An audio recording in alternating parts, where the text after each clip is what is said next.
Çubuk adam kavanozu açmaya çalıştı. Kapak açılmadı ama avucu kızardı. Papyonu yamuldu ve mesele gereğinden fazla kişisel hale geldi.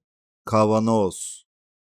Akşamdı ama bu akşam mutfağın kendini önemli sandığı akşamlardan biriydi. Tezgahın üstünde bir kavanoz duruyordu. İçinde ne olduğu tam belli değildi. Reçel olabilir, turşu olabilir ya da yıllardır açılmamış bir ben haklıyım duygusu. Çubuk adam kavanozu eline aldı. Etiketin silik harfleri masum görünüyordu. Fazla masum. Kavanoz hiçbir şey söylemedi. Zaten onun en rahatsız edici tarafı buydu. Konuşmuyor, açılmıyor ama mutfağın ortasında küçük bir üstünlük kuruyordu. Çubuk adam kapağı tuttu. Çevirdi. Açılmadı. Bir daha çevirdi. Yine açılmadı.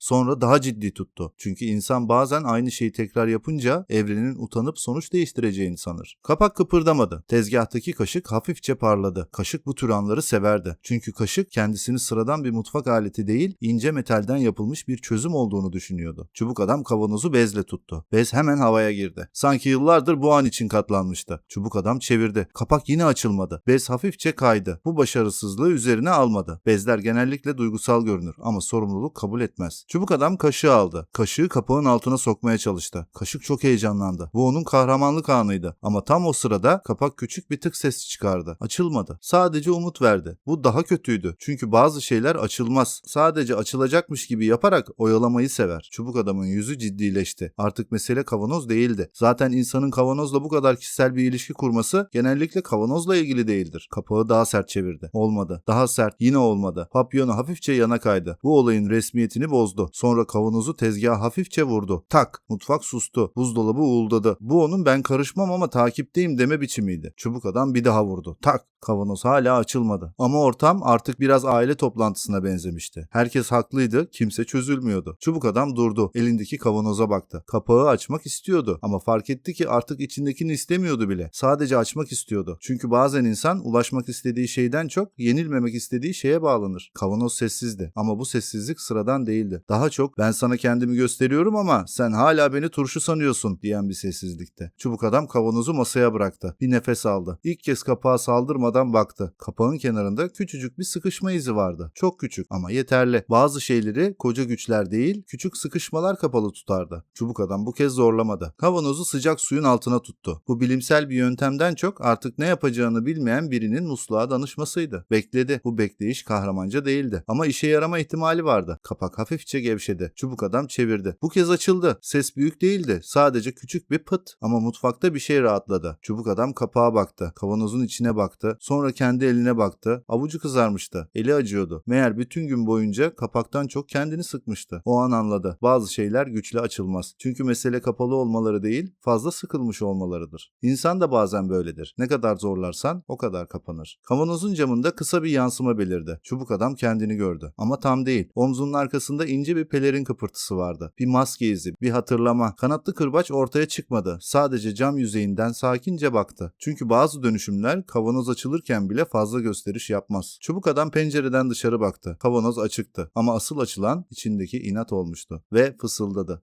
Bazı kapaklar zorlayınca değil, gevşeyince açılır.